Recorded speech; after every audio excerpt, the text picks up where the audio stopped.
संसद के शीतकालीन सत्र में वक्फ बिल पर मोदी का बड़ा मास्टर स्ट्रोक। वक्फ बोर्ड बिल पर कपिल सिब्बल ने कांग्रेस को किया बेनकाब। कांग्रेस राज में वक्फ बोर्ड को मिली असीमित शक्तियां। 25 नवंबर से शुरू होगा संसद का शीतकालीन सत्र।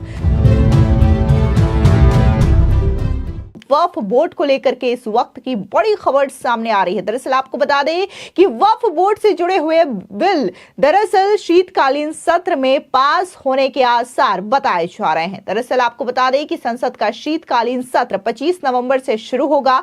ये 20 दिसंबर तक चलेगा। इस दौरान कई अहम बिलों पर चर्चा हो सकती है। कहा जा रहा है कि शीतकालीन सत्र के दौरान वन नेशन वन इलेक्शन और वक्फ विधेयक बिल पर भारी हंगामे के आसार भी जताए जा रहे हैं। इसके अलावा जम्मू कश्मीर को पूर्ण राज्य का दर्जा देने का प्रस्ताव भी पास किया जा सकता है। वहीं दूसरी ओर आपको बता दें कि वरिष्ठ कांग्रेस नेता और वकील कपिल सिब्बल ने वक्फ को उचित ठहराया है। दरअसल उन्होंने बताया कि ये क्यों और कैसे अस्तित्व में आया और कैसे पिछली कांग्रेस सरकारों ने इस अधिनियम को मजबूत किया और यह सुनिश्चित किया कि वक्फ के ढांचे और शक्तियों को तोड़ना मुश्किल हो जाए। दरअसल आपको बता दें कि कपिल सिब्बल का एक इंटरव्यू सोशल मीडिया पर काफी ज्यादा वायरल हो रहा है। जो इंटरव्यू उन्होंने द वायर को दिया हुआ है, ये पॉडकास्ट शो जैसा है और इसमें कपिल सिब्बल ने खुल करके वक्फ बोर्ड को लेकर के चर्चा की है।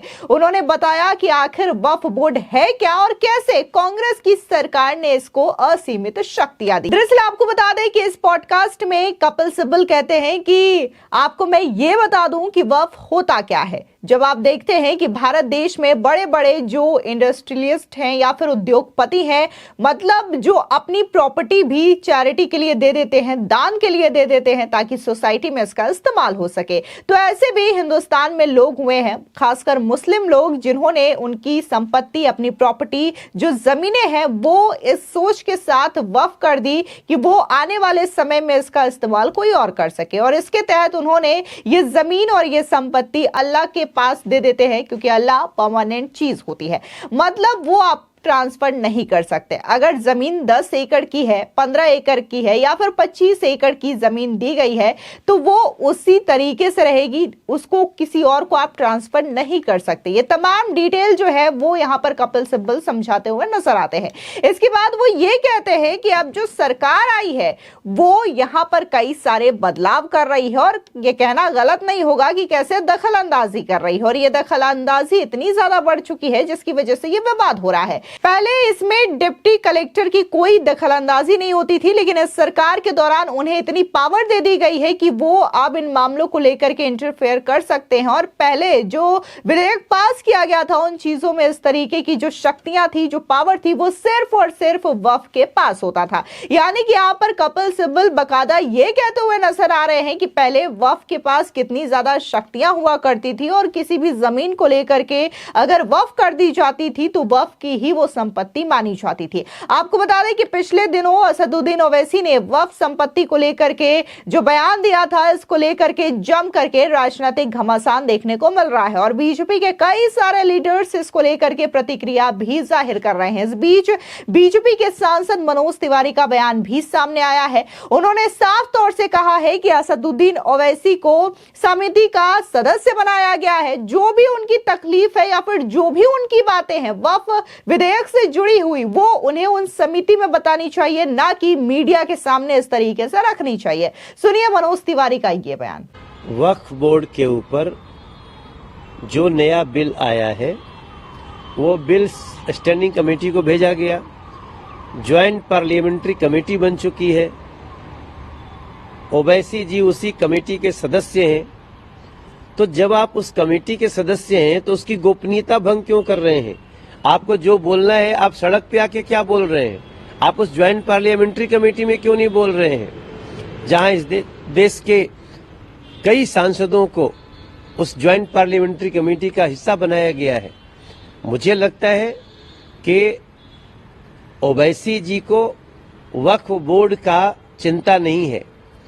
वक्फ बोर्ड से मिलने वाले मुस्लिम समाज को, गरीबों को जो लाभ होता है उसकी चिंता नहीं है, इसलिए वो ज्वाइंट पार्लियामेंट्री कमेटी में बोलने की बजाय बाहर आकर के सिर्फ और सिर्फ लाइमलाइट में आना चाहते हैं।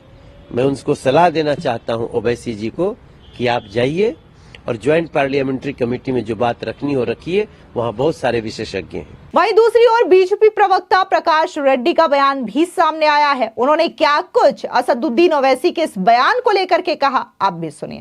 He claims that he is a barrister, and he claims that he has gone through every article of this Constitution of India. And whenever the situation comes, that situation comes, he always shows that I am talking in keeping the Constitution into the record. But I conclude that he doesn't have the minimum understanding about the Constitution of this country. And I don't think he is a barrister. Whether he studied in England or not, I don't know. But unfortunately, comparing the Tirumala Tirupati Devasthanam with the Waqf Board Act is an illogical statement. Tirumala Tirupati Devasthanam is a place of worship by the Hindus, where other religions should not be the part of it.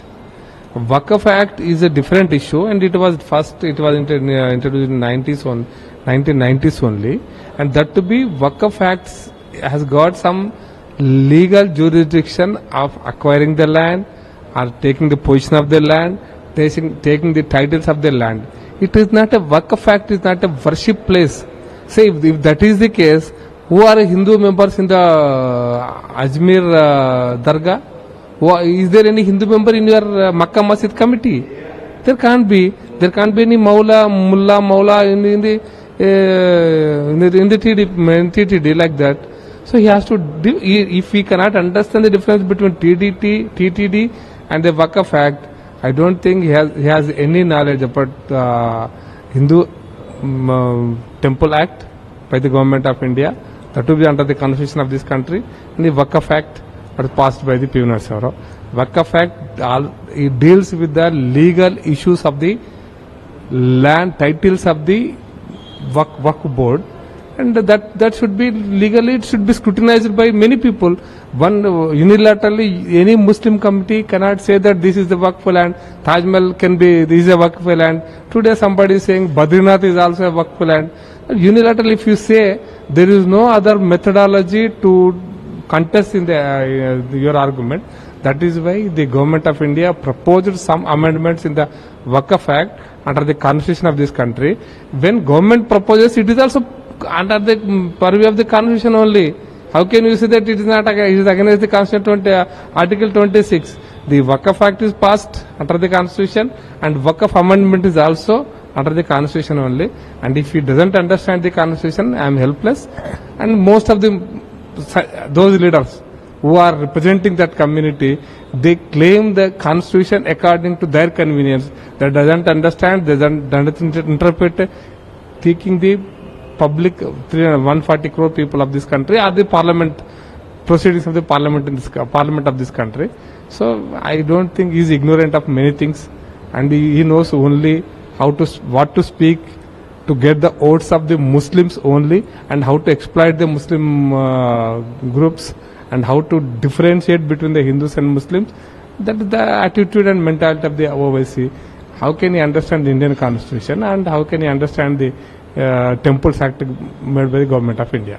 दरअसल आपको बता दें कि one nation one election पर report को cabinet से मंजूरी के बाद बिल को शीतकालीन सत्र में पेश किया जाएगा। बता दें कि विपक्षी दल वन नेशन वन इलेक्शन का विरोध कर रहे हैं और देश में एक साथ चुनाव के पक्ष में नहीं है। संविधान की 75वीं वर्षगांठ यानी कि 26 नवंबर को संसद भवन के सेंट्रल हॉल में संसद का संयुक्त सत्र आयोजित किया जा सकता है। इसके अलावा वक्फ विधेयक पर गठित जेपीसी संसद के शीतकालीन सत्र में अपनी रिपोर्ट पेश कर सकती है। इस पर भी हंगामे के आसार बताए जा रहे हैं। बता दें कि हाल ही में गृह मंत्री अमित शाह ने वक्फ संशोधन विधेयक 2024 पर बोलते हुए कहा था कि विधेयक संसद के शीतकालीन सत्र के दौरान पारित किया जाएगा। आपको बता दें कि 18वीं लोकसभा का पहला मॉनसून सत्र 22 जुलाई से 9 अगस्त तक चला था।